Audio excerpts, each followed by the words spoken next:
Every time my driver took me to work, he brought his girlfriend along. Since it was on the way, I never said anything about it. Until one day I opened the car door and found a note stuck to my seat in the back. Freeloaders not allowed in this car. I peeled the note off and turned to the driver. What is this? His girlfriend was sitting in the passenger seat glaring at me with open contempt. Can't you read? Every single day you mooch a ride off my boyfriend. Have you no shame? If you can't afford a cab, stay home. God, I can't stand leeches like you. I stared at her, completely baffled. The driver rushed over to my side and whispered his explanation. Ms. Pruitt, my girlfriend doesn't know I'm a chauffeur. She's the jealous type. The note is just her way of showing she cares about me. He paused, then added, also, she's not comfortable sharing a car with you. Let me drop her off first, and then I'll come back for you. Before I could respond, he climbed behind the wheel of my car and drove off. I stood on the curb, watching the taillights disappear. Then I calmly pulled out my phone and dialed 911. Hello, a man and a woman just took my car without permission. I'd like to report a theft. Never in my life had I imagined that as the CEO of a publicly traded company, someone would look me in the eye and call me a freeloader. And the car they drove off in was mine. 20 minutes after the call, a squad car pulled up in front of me. 2 officers had barely stepped out when Alfred Lawrence came tearing around the corner in my black Maybach. He slammed the brakes, lurching to a stop just feet away, and jumped out. His face was chalk white. Ms. Pruitt, what happened? Why did you call the police? I looked at him, said nothing. One of the officers sized him up. Are you the individual Ms. Pruitt says took her vehicle without authorization? The color drained from Alfred's face even further. No, officers, this is all a misunderstanding. His hands went up, palms out. I'm Ms. Pruitt's driver. I drive her every day. I just dropped someone off on the way. Took a few extra minutes, that's all. Nobody stole anything. He gestured frantically at the Maybach behind him, forcing a grin. See? I brought the car right back. First thing. The officers looked at me, then back at him. Ms. Pruitt, do you want to press charges? I was about to answer when Alfred leaned in close, his voice dropping to a desperate whisper. Ms. Pruitt, please. For my father's sake. He drove for you all those years. Just let this one go. He swallowed hard. You know my dad's health isn't good. I finally found a girlfriend, and it's the one thing he wanted for me. What I did back there was just to keep things stable between her and me. I had no choice. The mention of his father softened something in me. Owen Lawrence had been my chauffeur for 6 years. Honest, dependable, steady behind the wheel, and never once a source of trouble. In all those years, he had never been late, never gotten a single violation. Every holiday, when I handed him a bonus, he'd try to wave it off for a solid 5 minutes before finally accepting. 3 months ago, Owen was diagnosed with a lung condition that required long-term rest. He had no choice but to resign. On his last day, he stood in my office, rough hands twisting together, clearly wanting to say something but unable to get the words out. Finally, face flushed with embarrassment, he told me his son Alfred had just lost his job. If the company had an opening, could I possibly give the boy a chance? Owen had been an honest man his entire life. He had never asked anyone for a favor. That was the first time. Out of respect for him, I said yes. For the first 2 months, Alfred did fine. Though he wasn't exactly the kind of driver who never gave you a moment's worry, he at least did what was expected. Pickups and drop-offs were on time, and the car was always spotless. But starting last month, things changed. The day it began, Alfred came to pick me up, and there was suddenly a woman caked in heavy makeup sitting in the passenger seat. I stared, confused. Alfred hurried out to open my door and explained in a low voice, Ms. Pruitt, this is my girlfriend, Kara Fox. Her workplace is on the way to the office, so I figured I'd give her a ride. I nodded and said nothing. Giving someone a ride along the way wasn't a big deal, but gradually something started to feel off. What was supposed to be on the way turned into a fixed daily routine that never varied. Every morning, Alfred picked up Kara first, then came for me. At the start, Kara just liked snapping photos in the passenger seat and posting videos, showing off to people that she was riding in a Maybach. I could understand that. She was young. A little vanity was normal. What I couldn't understand was the look she gave me every single time. It was pure disgust, as though I owed her $1 million.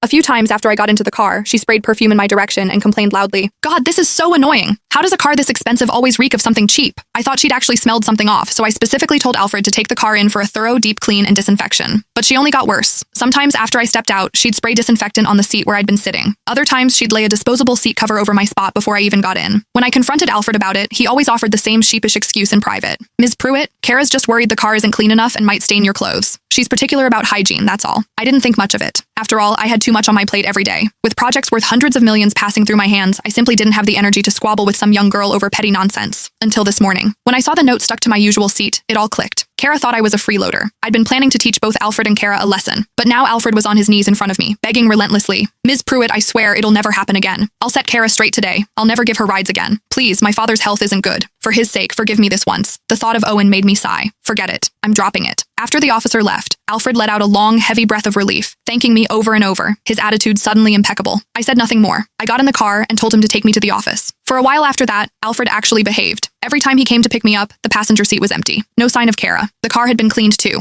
Every trace of that note had been scrubbed away. His driving was still smooth. No issues there. The only problem was that he kept showing up late. And every time, he had an excuse. Sorry, Ms. Pruitt. There was an accident on the road. Traffic was backed up for a while. I'm really sorry, Ms. Pruitt. My alarm didn't go off. I overslept. Ms. Pruitt, a pipe burst in my apartment. I was dealing with the neighbors downstairs about the water damage, so I ran a little behind. The excuses always sounded flimsy, but since his attitude was decent enough, I let it slide. I thought that was the end of it. Then one weekend, on a whim, I decided to spend a couple of days at the suburban villa for a little getaway. I called Alfred. "Where are you right now? I need to go somewhere. Come pick me up." He hemmed and hawed for a long time before finally answering, his voice careful and measured. "Ms. Pruitt, I woke up this morning and found the car had a flat tire. I'm at the auto shop right now getting it fixed. The mechanic says it won't be ready until tomorrow. Where are you headed? I can call a car for you if you'd like." I frowned, not wanting the hassle. "Forget it. I'll grab a cab myself." After hanging up, I hailed a ride to the suburban villa. But when I arrived at the front gate, I froze. My Maybach was parked right outside the villa, completely intact. I stared at it for several seconds. Once I confirmed it was definitely my car, I quickened my pace toward the front door. It was ajar. I pushed it open, and the sight inside knocked the air out of me. The living room was destroyed. The coffee table and floor were littered with empty bottles, fruit peels, sunflower seed shells, and cigarette butts. The sofa and carpet, worth hundreds of thousands of dollars, were covered in dirty footprints. In several spots, cigarette burns had eaten black holes straight through the fabric. My fists clenched at my sides. I had bought this villa specifically as a personal retreat. Every detail of the decor, every piece of furniture had been chosen with care. I maintained it meticulously, treated it like a sanctuary, and now these people had turned it into a dump. My gaze swept the room and landed on the couch directly facing the door. Kara was sitting there, surrounded by a crowd. "Kara, you're so lucky to have found such a powerful boyfriend, right? Not just rich, but so good to you. You mentioned wanting roasted sweet potatoes and he ran out to buy them like a puppy. When you're a trophy wife, don't forget about us little people, okay?" Kara's lips curled into a smug grin. She was about to respond when she glanced up and spotted me standing in the doorway. Her smile vanished. She stood, her heels clicking against the floor as she strode toward me, chin raised. Crack. Without a word, she slapped me hard across the face. "You shameless tramp. You followed my boyfriend here?" The blow came out of nowhere. I stood rooted to the spot, my cheek burning. Everyone in the room stared, wide-eyed. "Kara, what's going on?" Kara jabbed a finger at me, her face twisted with disgust. "This is the freeloader I was just telling you about. Mooching rides off my boyfriend wasn't enough. Now she's shown up to mooch off his house." I looked at her in disbelief. "Who told you this is Alfred's house?" Kara let out a sharp, mocking laugh. "He did. Told me himself. You pathetic little gold digger. You found out my boyfriend is the CEO of the company, so now you're pulling every trick in the book to get close to him. Bumming rides every day, manufacturing excuses to be alone with him. That wasn't enough? Now you've come crawling to his villa to throw yourself at him? Let me make one thing crystal clear. Alfred told me he only drives you to and from work because you're an employee at his company. He's being generous. Don't mistake his kindness for an invitation." So that was the story Alfred had fed her. No wonder Kara had always treated me like dirt. In her mind, Alfred was the one who owned the luxury car and the villa. He was the CEO, and I was just some employee who worked under him. So all this time, Kara had believed I was the one mooching rides in Alfred's luxury car, shamelessly trying to seduce her boyfriend. What a joke. Kara turned to her friends and announced at the top of her lungs, "You want to know how shameless this tramp really is? She parks herself in my boyfriend's car every single day. You literally can't get rid of her. I even left a note telling her to stop riding with him, and she threw a fit and called the cops, claiming he was harassing an employee. So my boyfriend had to start dropping me off at the office first, then double back just to chauffeur her around, all to protect the company's reputation. I have never in my life seen a more shameless piece of trash." My eyes went wide. So that was why Alfred had been late picking me up every day. He'd been sneaking off to drive Kara around first, then coming back for me. Well played, Alfred. Well played. You want to treat me like a fool? Then don't blame me for what comes next. I pulled out my phone on the spot and dialed the legal department. "Get a team to my villa at Peach Blossom right now." Before I could finish, Kara snatched the phone out of my hand and hurled it against the floor. "God, you are unbelievable. How can one person be this full of it? Your villa? This is my boyfriend's house." Her friends piled on, sneering and spitting venom. Classic gold digger. Hasn't even landed the rich guy yet and she's already claiming his property. Some women are just born desperate. The second they smell money, they're on their knees begging like dogs. Disgusting. Kara, you're way too nice. If I ran into trash like her, I'd rip her lying mouth right off her face. Their words pumped Kara full of confidence. She grabbed my collar and yanked me close. "Hear that? Everyone here agrees. You're nothing but trash." Then her gaze dropped to my neck and her eyes lit up. "That jade pendant doesn't look cheap. Let me guess. You spread your legs for some sugar daddy to buy it?" She grabbed the chain and ripped it off my neck. The motion was so fast, so violent, I didn't even have time to react before the necklace was in her hand. The blood drained from my face. "Give it back." My sudden panic only made her smile sharpen. She dangled the pendant just out of reach. "This nervous? Must be worth a fortune." "It's worthless," I blurted, lunging for it. "But it means everything to me. Give it back. Now." I grabbed for it, desperate. That jade pendant was a protective charm my mother had given her life to obtain. I'd been sickly since birth. When I was 4, I was hospitalized in critical condition, unconscious and fading. The doctors told my parents to start making arrangements. My mother refused to accept it. She went to a temple to pray for me. To prove the sincerity of her devotion, she set out in the scorching heat of a 100-degree summer and prostrated herself the entire way, one bow for every step, from the base of the mountain to its peak. By the time she reached the top, her knees were torn to raw flesh, white bone visible beneath the blood. Her forehead was split open, her consciousness flickering. Only then was she granted the jade pendant. Perhaps heaven itself was moved by what she'd done. Against all odds, I woke up. But my mother never recovered. On her deathbed, she pressed the necklace into my palm and made me swear to keep it safe. I had treasured it beyond measure ever since, carrying it with me every single day of my life. It was the thing my mother traded her life for. It was sacred, untouchable. I would never let anyone destroy it. "The more you want it back," Kara said, a cruel grin spreading across her face. "The more I want to smash it to pieces." Before I could reach it, Kara hurled the necklace at the ground with all her strength.